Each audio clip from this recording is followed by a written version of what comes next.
gawin mo step by step sa negosyo natin. Welcome sa Success Formula dito sa IM Worldwide. So huwag kang mag-i-skip ng mga video na pag-uusapan natin dahil napaka-importante nito. Step 1. Dito naman, kailangan ikaw mismo ginagamit mo ang ating produkto. It's very, very hard to sell ang isang bagay na hindi mo naman nasubukan. And also, it's leading by example. Sa negosyong ginagawa natin, you have to lead by example. Dapat ikaw mismo, as a leader ng organization mo, ginagamit mo yung produkto natin. And within 24 hours, kailangan makapag-send ka ng testimony or anything, what can you say sa ating produkto? Within 24 hours to 48 hours, magbigay ka ng testimony sa iyong sponsor para malaman natin kung ano ang naging effect sa'yo ng produkto natin. Kasi dito rin lumalabas yung tinatawag nating conviction. Kapag ikaw nakatry ng product, iba ang way ng pagsasalita mo, iba ang pakikipag-usap sa mga nagiging prospects natin. Dito naman, sa pagpo-purchase ng products natin, para mag-qualify ka sa mga incentives natin, at least 300 points or 3 barley every month na binibili mo. Pwede mo rin yung gawing 6 boxes of barley. Bakit? Kasi pag ginawa mo yan 6 boxes, magko-qualify ka doon sa ating tinatawag na Project 001. At ito ang kagandahan niyan.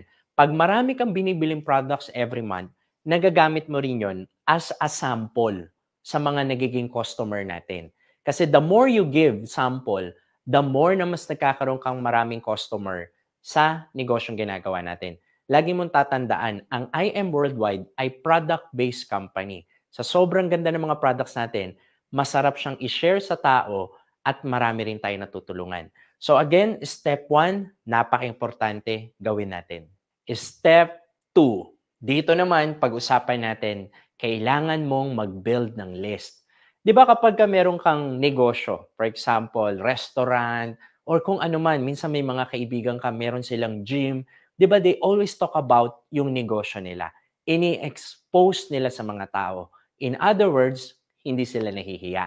So tayo din, kapag ginagawa na natin ang IM Worldwide, huwag tayong mahiyang i-share ang products natin, i-share ang opportunity natin dahil marami tayong natutulungan. So sa pagbibuild ng list, at least 50 na tingin mo pwedeng ma-interest sa products natin at 50 na tinatawag nating opportunity seeker. Yung mga tao na gusto pa nila ng second income. Yung mga tao na gusto nila madagdagan yung kita nila kahit may negosyo na sila. So, ilista mo lahat yan at take note. Kailangan mo tong gawin. Huwag kang magja-judge ng mga prospect mo. Kasi yung akala mong sasali, madalas yun yung hindi. At yung akala mong hindi sasali, madalas naman, yun naman yung mga sumasali. Kaya huwag tayo magja-judge. Ngayon, kahit na negative, minsan akala mo mukhang hindi mai-interest sa ganito, pero madalas sila pa yung nagiging leader sa negosyong ginagawa natin. Importante rin na mag-set ka ng goal. At least, ako I highly recommend 5 ang mapadealer mo sa loob ng 1 buwan. Kasi that will create momentum sa buong organization mo. At kailangan mo rin, simula ngayon, dagdagan ang iyong network or ang iyong mga friends or ang iyong connections. Lagi natin tatandaan, your network will determine your net worth. Isa sa common denominator ng mga tao na nagsasucceed sa pagnenegosyo, maraming kakilala. Kaya kung ikaw, onti pang kakilala mo ngayon, eto na yung time para dagdagan mo yan. Alam mo ba, sa simpleng pag-a-add lang ng 3 friends per day, mag-grow ang network mo. Dadami ang kakilala mo. Pag kinumpute mo yan sa loob ng 1 taon, 1,000 tao na ang bagong naging kaibigan mo. And naniniwala ako, kapag nag-build ka ng list, nag-grow ka ng network, ng connections, ginawa mo tong step 2 natin, mas dadami ang iyong prospect sa negosyo natin. Step 3. Dito naman, pag-usapan natin gaano ka-importante na ini-expose mo ang negosyo natin sa 2 to 5 persons. Dahil ito yung pwedeng mangyari. Kapag hindi mo pinopromote ang negosyo natin sa mga kakilala mo or sa mga friends mo, ang pwedeng mangyari, ma-invite pa ng iba yung kakilala mo, which is nangyayari talaga ngayon. Ang IM Worldwide ay hindi paliit. Palaki tayo ng palaki. Kaya it's very important na magawa mo yung daily routine mo. Alam mo ba, kapag nagiging successful ka everyday, magiging successful ka rin someday. Now, you can use tools. Meron tayong mga webinar sa grupo mo, meron tayong mga webinar sa company natin, at meron na rin tayong mga videos. Good news to. Alam mo kung bakit? Ang company natin ay marami na tayong mga videos na nagawa. Marami na rin tayong training and mga presentations na nagawa na recorded na pwede mo ring gamitin. So, you can use tools kahit bago ka pa lang, hindi ka pa marunong mag-present ng negosyo natin, pwede mong gamitin yung mga yan. Okay, pag-usapan naman natin ngayon kung paano ka mag-i-invite ng iyong prospect sa ating mga webinar or sa ating mga meeting. So, meron tinatawag na third party. Nagsisimula naman yan sa baka may kakilala ka. So, halimbawa, meron kang prospect, pwede mong sabihin sa kanya na, hey Mark, baka may kakilala ka na pwedeng ma-interest, kumita on the side. I-refer mo naman sa akin. Kapag sinabi mo yon, maaaring yung kausap mo mismo ang ma-interest. Pwede rin namang tanungin mo yung prospect mo. Sabihin mo sa kanya, Mark, curious lang ako. Saan ka bumibili ng mga products? Halimbawa, yung mga coffee, mga soap, beauty products sa bahay nyo, or maybe pati yung inyong mga vitamins, no? Saan mo siya binibili? And then sasabihin niya sa ganitong store, and then you can ask, gaano mo nakatagal ginagawa or binibili yung mga brand na yan? And then pwede niyang sabihin, 5 years na, 10 years na.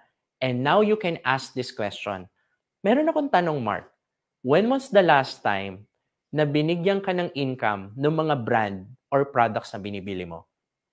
And then ang isasagot niya, of course, hindi ako kumikita habang binibili ko yung mga products na yon. And then, pwede mo sabihin sa kanya na, what if, Mark, merong mga products na kapag binili mo, pwede kang magkanegosyo at the same time pwede kang kumita? Okay ba sa'yo na pagkakitaan natin yung gastos mo? And of course, ang sasabihin ng prospect mo, ano yan, paano yan, anong gagawin? And that's the time na pwede mo na siyang ma-invite sa ating mga webinar. Ganun lang kasimple ang pag-expose ng negosyo natin. Pwede rin namang bukod dun sa sinabi mo sa kanyang ganun, pwede mo rin sabihin sa kanya na, I have an idea I want to share. Pwede mo rin sabihin, I'm looking for business partners. So, interesado ka pa ba kumita on the side bukod sa trabaho mo?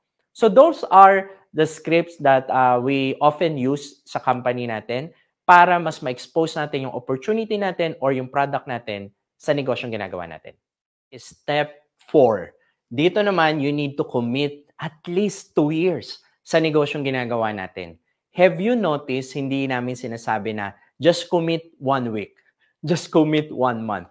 Dahil ang I Am Worldwide, this is not a quick rich scheme.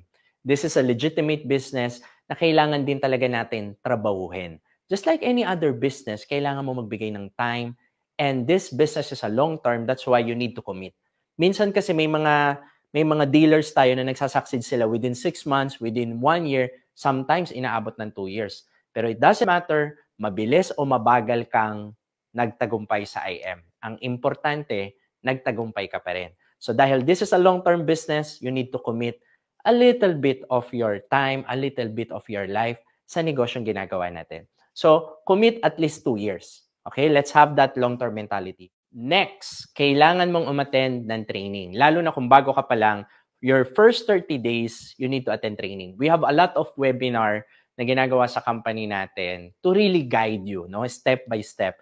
And all of the mentors of our company ay i-guide ka. So, iti-training ka Monday to Saturday. So, you need to attend kahit na kumakain ka, no, makikinig ka lang naman dyan, kailangan mong matutunan itong mga to. Alam mo ba, yes, pwede tayong kumita ng malaki sa I Am Worldwide, pero ang pinakamagandang blessing na matatanggap natin dito is the kind of person that we can become. Dito matututo ka paano ang sales, dito matututo ka paano maging leader, paano maging negosyante, paano maging online marketer, at marami pang iba. So, para alam mo talaga ang gagawin, you need to attend training for the first 30 days. So, is that a deal? Ayan. So, kung deal ka dyan, kailangan mo mag-commit na umattend ng training natin. At kailangan mag-plug in ka rin sa system natin, sa company. So, I know maybe your team has a system, but ang company natin meron din. So, one of that is, of course, yung mga events natin, we have a training sometimes sa break free, at marami pang iba. you need to plug in sa mga events, you need to attend events. That is being part of the system sa company natin. Next, kailangan maging mover ka at sapphire. So, i-goal mo yan within 1 month or to 2 months na ginagawang negosyo natin. So, at least ang mover, meron kang isa sa left, isa sa right, at i-goal mo rin na maging sapphire. I-discuss ko rin kung paano mag-sapphire. Ngayon naman, pag-usapan natin how to be a sapphire.